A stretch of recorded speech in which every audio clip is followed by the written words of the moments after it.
Now let's get to the latest from Sri Lanka, where the protests against Gotabaya Rajapaksa have completed 100 days today, and he is gone. But Sri Lanka's acting president Ranil Wickremesinghe and main opposition leader Sajith Premadasa are among 4 leaders who've joined the race to become the country's next president. Lawmakers met on Saturday to start the process of electing a new president to succeed Gotabaya Rajapaksa, who resigned after unprecedented protests against his government over the country's economic collapse.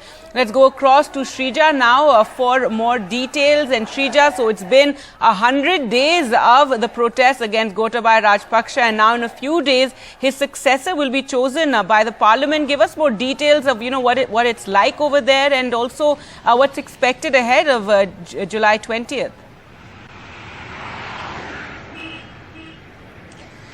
Well, yes, it's, the 100 days of the iconic protest, that is the Gota Go Gama, the village that was created by the citizens of Sri Lanka, right adjacent to the old parliament here in Goldface Green, in Colombo here in Sri Lanka. So, of course, the citizens call it their victory because they say it was the same protest that drove Mr. Mahinda Rajapaksa out of power. They managed to send home all the Rajapaksas, the entire Rajapaksa clan.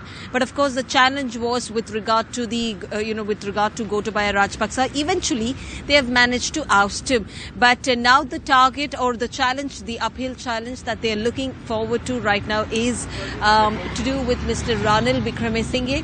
Just late last night, what we witnessed at Gota Go Gama is that, people taking out in the streets with banners, shouting slogans, demanding that Mr. Ranil Wickremesinghe go home. So right now the protests have been focused on, asking Ranil to in fact step down, or not even for that matter, asking all the parliamentarians not to really vote for Mr. Ranil Wickremesinghe.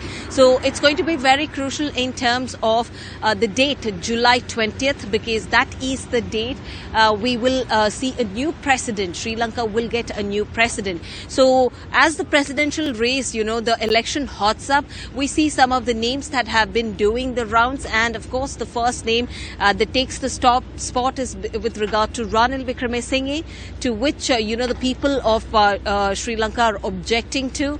They say they do not really want him to continue ruling Sri Lanka anymore, because he's been in politics for several decades together, and that they want some young blood, young and fresh blood. But however, even though that is not possible at the moment, you have several other contenders now to do with the leader of the principal opposition, SJB, Sajith Premadasa. You also have Dallas Alaha Perama, and in fact there are several other contenders in terms of the presidential race as well.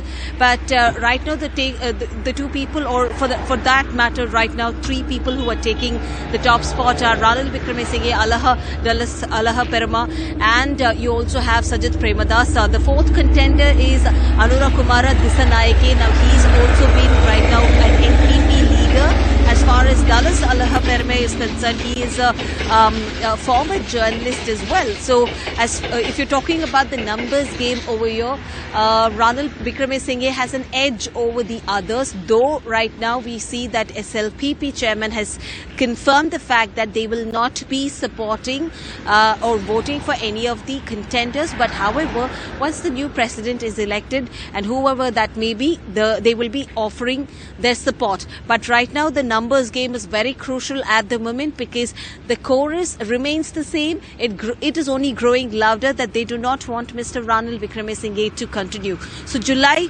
20th is going to be a very big day here in Sri Lanka. So several people, what we are trying to gauge from them, they say if Ranil Wickremesinghe is elected as the president of Sri Lanka, they say if they had managed to oust Mahinda and Gotabaya, which means they will continue with the same momentum as far as the protests are concerned until Mr. Ranil is out of power.